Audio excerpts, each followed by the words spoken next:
Abdul Qadir Jilani Baghdadi रहमतुल्लाह अलैह की तरफ नजर डालो, जिनको लोग आज बड़े पीर साहब का नाम देते हैं। 12 साल की उम्र में एक काफिले के साथ गए, मां ने इनको 40 अशरफियां दी और कुर्ते के दामन में सिल दी और फरमाया, बेटे हालात चाहे कितने खराब हो कभी झूठ मत बोलना।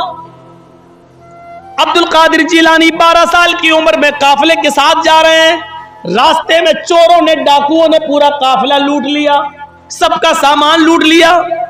लूटते हुए इस बच्चे के पास आए, जी जी तेरे पास भी कुछ है? 12 साल का बच्चा, हाँ है। क्या है? का 40 अशरफी हैं? 40? हाँ, कहां है? कुर्ते के दामन में। ये उसको खोला, जो सुई से सिला हुआ था उसके धागे को काटा उन चोरों ने, फाड़ा, देखा 40 अशरफी। कहा, बेटा इतनी महफूज जगह पर इसको सिल दिया था तुम्हारी मां ने, तुमने मुझे बता क्यों दिया? मैं तो यहां तक जांच ही नहीं कर पाता, मैं तो यहां तक पहुंच ही नहीं पाता, और जब ये बाल छुपा था तो तुमने क्यों बता दिया हमें?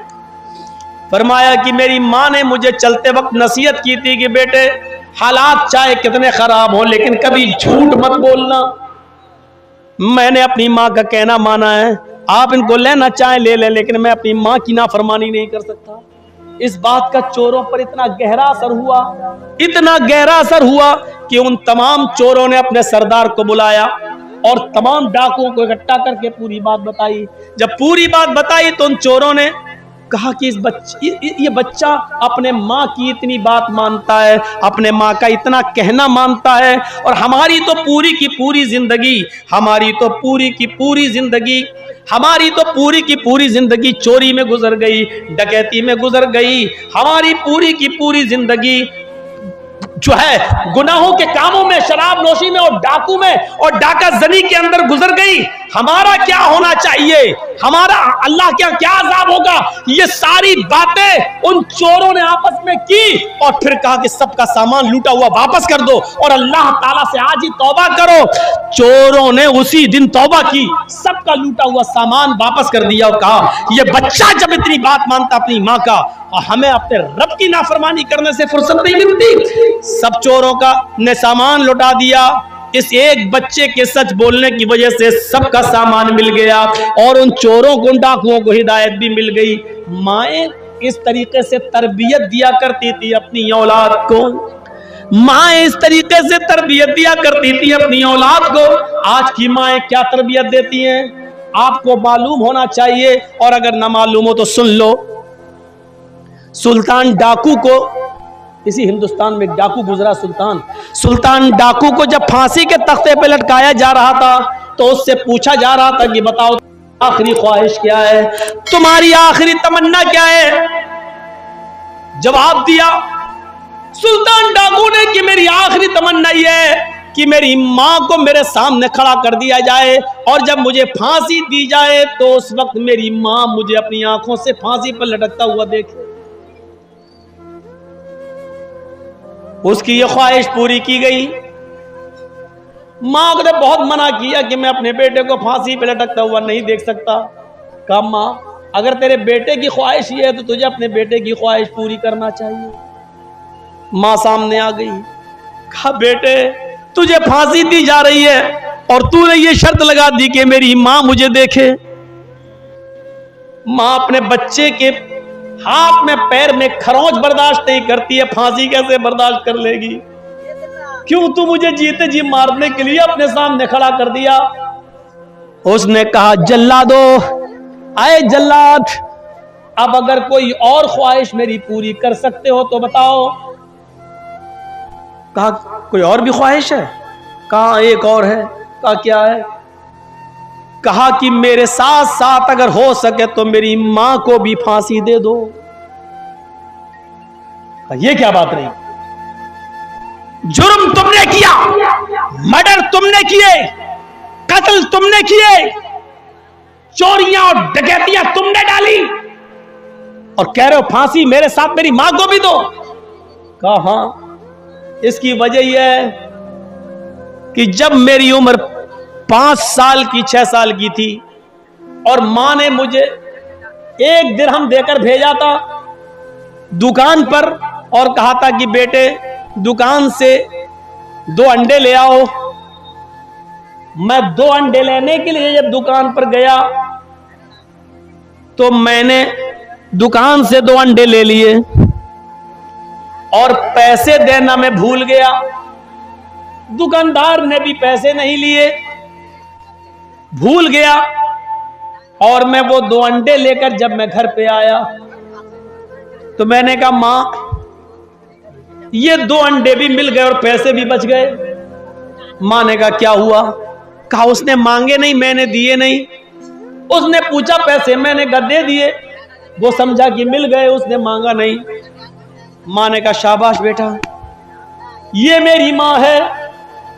उस दिन जब मेरी उम्र 5 साल की थी उसने मेरी पीठ थपथपाई और कहा बेटा इस गरीबी में तुमने मेरी कितनी अच्छी मदद की।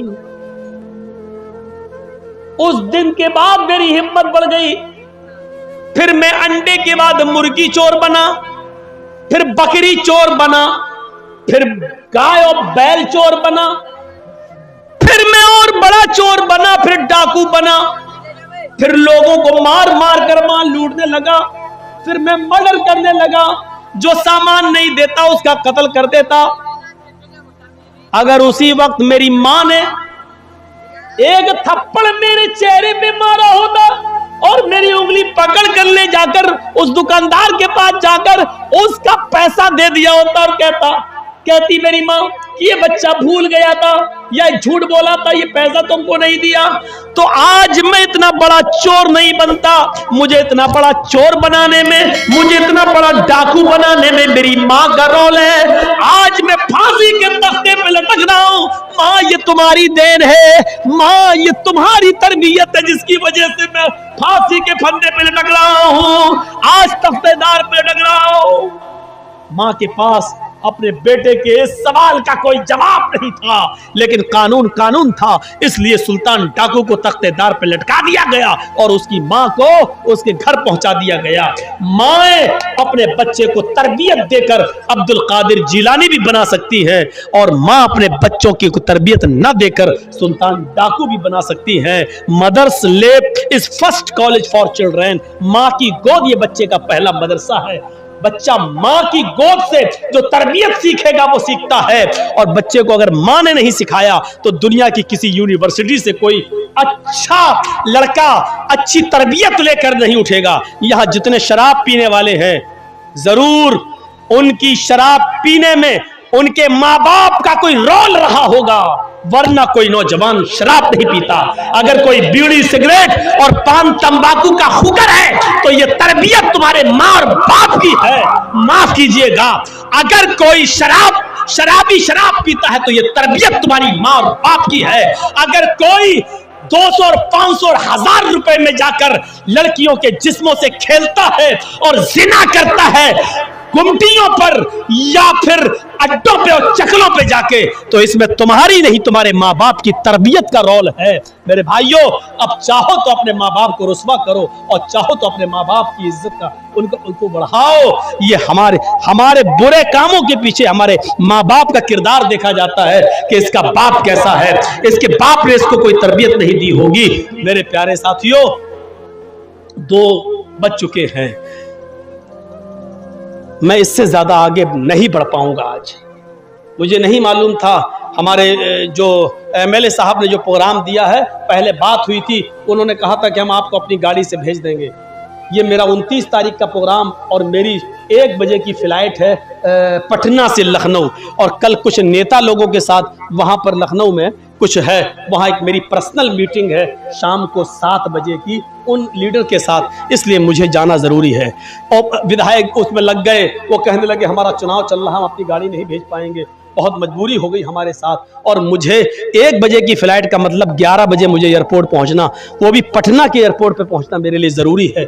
इसलिए मैं ज़्यादा देर अब आपका साथ नहीं दे पाऊंगा।